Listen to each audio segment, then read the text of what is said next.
नवीन गोष्टी नवी कहाणी आजी आजोबा नित्य सांगती गाती हसती दिशा दहाही आनंदाची नवी पर्वणी ज्ञान रंजन अशी ही खाणी झरा नेऊया श्रोत्यांच्या मनी अनुभव अनुभव। आपण ऐकत आहात जनसेवा फाउंडेशन प्रस्तुत पॉडकास्ट अनुभव 2.0। भारत सरकार आणि राष्ट्रीय सामाजिक संरक्षण संस्था, सामाजिक न्याय व सबलीकरण मंत्रालय आणि जनसेवा फाउंडेशन पुणे प्रस्तुत ज्येष्ठ नागरिकांसाठी पॉडकास्ट अनुभव 2.0। प्रकल्प समन्वयक डॉक्टर आर श्रीधर आणि Ashish Tiwari, programme producer doctor Vinod Shah आणि गणेश डावळे। ज्येष्ठ नागरिकांच्या समस्या, प्रश्न आणि मार्गदर्शन यासाठी टोल फ्री एल्डरली लाईन क्रमांक 14567, टोल फ्री हेल्पलाईन क्रमांक 14567 अर्थात 14567 यावर सकाळी 8 ते रात्री 8 या वेळेमध्ये संपर्क साधावा। माझं नाव आहे डॉक्टर मंदार देव। मी हृदयरोग तज्ज्ञ आहे। गेले 15 वर्ष पुणे आणि मुंबईमध्ये प्रॅक्टिस करतो आहोत आणि बऱ्याच नामवंत हॉस्पिटल्स आणि सेंटर्सला प्रमुख हृदयरोग तज्ज्ञ म्हणून मी काम करत आहे। तर गेल्या इतक्या वर्षामध्ये आमच्या लक्षात असं आलेलं आहे की खूप सारे लोक जे वृद्धावस्थेत असतात त्यांना बरेच काळजी घेण्याचं चॅलेंज असतं। नंबर 1, एकतर एकटे असतात किंवा आजूबाजूला कोण नसतं आणि अशा सगळ्या वस्तुस्थितीमध्ये आजार जे असतात ते खूप जास्त प्रमाणात वाढतात। तर अशा ह्या सिच्युएशनमध्ये आपण काय जास्तीत जास्त करू शकतो याची थोडक्यात मी माहिती आपण सर्वांना देऊ इच्छितो। आता 60 वर्षाच्या वरती आपण नेहमी म्हणतो की वृद्धावस्था ही चालू व्हायला लागते। तर 60 वर्षाच्या आधी जे आजार होतात तेच 60 वर्षाच्या नंतर पण होतात, पण तीव्रता 60 वर्षाच्या नंतर जास्त होते, कारण का जी बॉडीची किंवा शरीराची जी क्षमता असते टॅकल करायची तर ती कमी होत जाते। वृद्धावस्थेमध्ये कॉमन जे आजार होतात किंवा कॉमन जे प्रॉब्लेम्स होतात त्याच्यामध्ये सर्वात महत्त्वाचं असतं की हाडांची ठिसूळता। तर हाडांची ठिसूळता कशामुळे होते? एक तर हाडामधलं कॅल्शियम किंवा विटॅमिन हे कमी होतात, त्याच्यामुळे अंगदुखी, गुडघेदुखी, मानदुखी हे सर्व आजार हे चालू असतात। तर त्यासाठी आपल्याला नियमित डॉक्टरांचे उपचार घेणं किंवा डॉक्टरांनी जे सांगितलेले गोळ्या, औषधं किंवा डॉक्टरने सल्ला जे दिलेला आहे तो नियमितपणे पाळणे हे नंबर 1। नंबर 2, त्याच्यामध्ये स्वतः आपण आपली काळजी किती घ्यावी हे फार महत्त्वाचं आहे। उदाहरणार्थ जर एकटा असता येईल किंवा आजूबाजूला लोक नसतील तर आपण चालण्यात मदत घ्यावी कोणाची, किंवा आपण आपल्या लोकांना मदत करायला बोलवावं, कारण ठिसूळ हाडं असतात ती कधी कधी फ्रॅक्चर होऊ शकतं किंवा माणूस पडू शकतो, त्यातनं बरेच बाकीचे कॉम्प्लिकेशन्स होऊ शकतात। हा सर्वात कॉमन आजार जो वृद्धावस्थेत जे आपण बघतो तो आहे हाडांची ठिसूळता, आर्थरायटिस, डिजेनरेटिव्ह आर्थरायटिस म्हणून आपण त्याला मेडिकली म्हणतो। सांधेदुखी, मानदुखी, पाठदुखी हे सगळे गोष्टी चालतात। यासाठी उत्कृष्ट जे एक उपाय आहे हा नियमित व्यायाम। नियमित व्यायाम म्हणजे चालणे, कमीत कमी 10 ते 15 मिनिटं दररोज चालणे हे सकाळी सूर्याच्या अगोदर ही सर्वात चांगली गोष्ट आहे आणि ह्यानी खूप साऱ्या गोष्टी, खूप सारे प्रॉब्लेम्स हे सॉल्व्ह होण्याचं प्रमाण वाढतं। त्याच्यानंतर दुसरं जे सर्वात मोठं कारण आहे वृद्धावस्थेत ते म्हणजे दमा, अस्थमा किंवा पोटविकार, कारण का पचनाची शक्ती कमी होते लोकांची। तर अशा वेळेला जिथे आपण असाल, घरी असाल किंवा कुठे इन्स्टिट्यूटमध्ये असाल किंवा कुठे असाल, आपण पौष्टिक खाणं म्हणजे हाय प्रोटीन डाएट घेणं हे फार महत्त्वाचं आहे त्याच्यामध्ये, कारण का डायटरी रेग्युलेशन आपण जर करतो खूप साऱ्या गोष्टी पाळून आपण त्याला हे करू शकतो। आणि ह्याच्यानंतर आपण अजून एक गोष्ट जी लक्षात घेऊ शकतो, जी वृद्ध काळामध्ये लोकांना किंवा एस्पेशली लेडीजना जो त्रास होतो तर महिलांचं आरोग्य वृद्धावस्थेमध्ये फार महत्त्वाचं आहे, कारण हार्मोनल चेंजेस होतात. नंबर 1. नंबर 2, सोशल आयसोलेशन असतं. नंबर 3, बोलायला कोणी नसतं, सोशल डिप्रेशनमध्ये जातात. तर आजार हा एक भाग आहे, जीवनाचा भाग आहे, प्रत्येकाला तो होत असतो. प्रत्येकजण वृद्ध अवस्थेमध्ये जाऊन पुढे कसे बाहेर येतात हे सर्वात महत्त्वाचं आहे. तर भाईलांचं आरोग्य महत्त्वाचं आहे.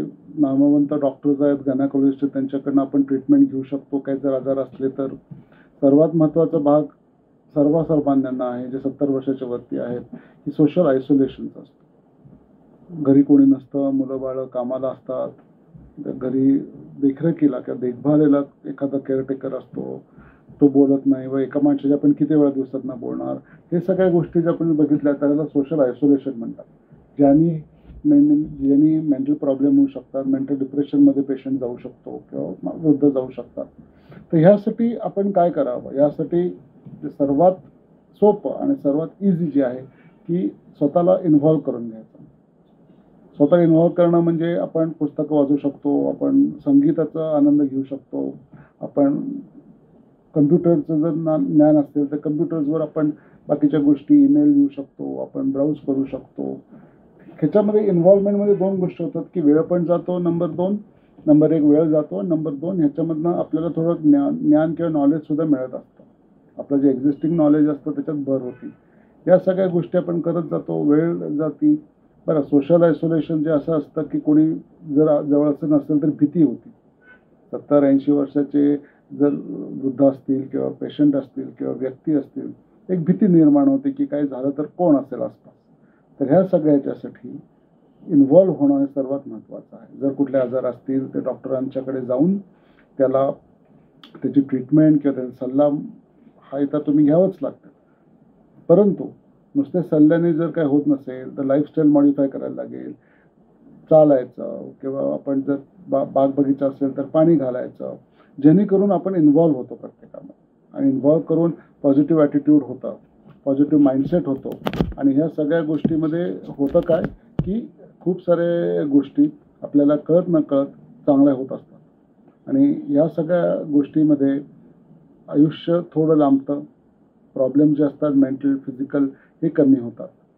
आणि जर आपल्याला जर विरंगुळा केंद्र असतील किंवा हास्य क्लब असतील किंवा अजून कुठले क्लब्स असतील जिथे एका ठराविक एज ग्रुपची लोकं म्हणजे 70च्या पुढची लोकं किंवा अशी लोकं जर असतील तर आपण जरूर तिथं जावं, मेंबर व्हावं. त्यांचे गप्पा गोष्टीचा कार्यक्रम असतो, संगीताचा कार्यक्रम असतो, बरेच काही सोशल कार्यक्रम असतात, ज्यांनी करून आपला टाईम ह्याच्यात इन्व्हॉल्व होण्याचं महत्त्वाचं आहे. कारण का जर सगळे 70 वर्षाच्या नंतर जे असतात ते आपापल्या ॲक्टिव्ह कामामध्ये रिटायर झालेले असतात. वेळ कसा घालवायचा हे सर्वात मोठा चॅलेंज असतो या सर्व वृद्धांमध्ये किंवा सर्व या एज ग्रुपमध्ये. आणि जे जर घालवता नाही आला तर मग प्रॉब्लेम्स होऊ शकतात. झोप लागत नाही, जेवण जात नाही, विचार खूप येतात, मनात असंख्य विचार येतात. या सगळ्या गोष्टीला जर आपण ओव्हरकम करायचं असेल तर आपण आपल्याला इन्व्हॉल्व करून घ्यायचं असेल. भले तुम्ही बागकाम करा, भले तुम्ही संगीताचं वाद्य ऐका, शिकवा किंवा कोणाकडे संगीताचं शिक्षण घ्यायला जावा.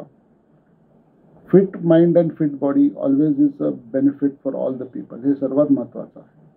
आणि ह्या सगळ्या गोष्टी करता करता वेळ कसा जातो हे आपल्याला कळत नाही. सर्वात महत्त्वाची गोष्टी जी मी आपल्या सर्वांना सांगू शकतो की पॉझिटिव्ह माइंडसेटने जर आपण वृद्धावस्थेकडनं जर चालले असाल तर खूप सारे आजार, खूप सारे गोष्टी आपण सॉल्व्ह करू शकतो. आणि हे सर्वात महत्त्वाचं आहे, कारण त्याच्यात योगा येतं, त्याच्यात चालणं येतं, त्याच्यात म्युझिक ऐकणं येतं. 24 तासातले आपण जर 8 तास झोपतो, जे झोपायला लागतात, उरलेले जे 12-14 तास उरतात त्याच्यामध्ये आपण मॅक्सिमम युटिलिटी करावी की आपल्या माइंड अँड बॉडी फिट कसं ठेवायचं. तर ह्याच्यामध्ये गोष्ट जसं बघा, आपण जगाचा विचार करत बसलो, जग आपला विचार करत नाही. हे जी माइंडसेट असतो हे आपल्याला बदलावं लागतं. आणि आपण आपलं जे आयुष्य आहे, जे वृद्ध झाले की आपण एक बॅच लागतो किंवा तुम्ही वृद्ध झाल्या, तुम्ही एल्डर झालात तुम्ही हे नाही करू शकत, ते नाही करू शकत, असं काहीही नाही आहे. जे आपल्याला जमतं, जे आपण फिजिकली आणि मेंटली फिट राहून करू शकतो, ते आपण जोस्तोवर जमतं तोस्तोवर ते करत राहायचं, जेणेकरून आपला टाईम, आपली एनर्जी, आपली ही चांगल्या कुठल्या तरी कामात आपण घालवतो आणि त्यातनं आपल्याला मेंटल सॅटिस्फॅक्शन यावं, अशी गोष्टी आपण नेहमी कराव्या. तर हे सगळ्या गोष्टी फार महत्त्वाच्या आहेत आणि हे जर आपण करत राहिलो तर 70चे 80 कधी होतील, 80चे 90 कधी होतील हे आपल्याला समजणार नाही. आणि अशा रीतीने आपण आपलं जे वृद्ध किंवा जे आपण एल्डरली केअर म्हणतो किंवा वृद्धा जे सोयी असतात, सुखी असतात, हे आपण जरी करत गेलो तरीही सर्वात महत्त्वाचं आहे की आपण आपल्या जे एज ग्रुपचे आहेत, समवयस्कर लोक आहेत, त्यांच्यात जास्तीत जास्त इन्व्हॉल्वमेंट व्हावी. त्यांचे प्रॉब्लेम्स असतील ते सॉर्ट आउट करा, तुमचे प्रॉब्लेम असतील तर त्यांना सॉर्ट आउट करायला द्या. मेडिकल डॉक्टर्सचे सल्ले घ्या, जे मेडिकल प्रॉब्लेम्स आहेत ते सॉर्ट आउट करू शकतील. तर ह्या सर्व गोष्टी छोट्या छोट्या जरी असल्या तरी फार महत्त्वाच्या असतात. ह्यानी करून मेंटल आणि फिजिकल वेलबिंग हे फार महत्त्वाचं आहे वृद्धावस्थेमध्ये आल्यावर. तर हे सर्व 2-3 गोष्टी महत्त्वाच्या. एक तर मी आजाराचं सांगितलं, एक सोशल आयसोलेशनचं सांगितलं. तर सर्व गोष्टी आपण आवर्जून ह्याचं थोडं पालन करावं आणि निश्चितपणे या सगळ्या गोष्टी जर अंमलबजावणी व्यवस्थित झाली तर आपण चांगल्या वृद्धावस्थेत होऊ शकतो विदाऊट एनी प्रॉब्लेम्स आणि जास्तीत जास्त लाईफ आपलं प्रोलॉंग होऊ शकतं. धन्यवाद.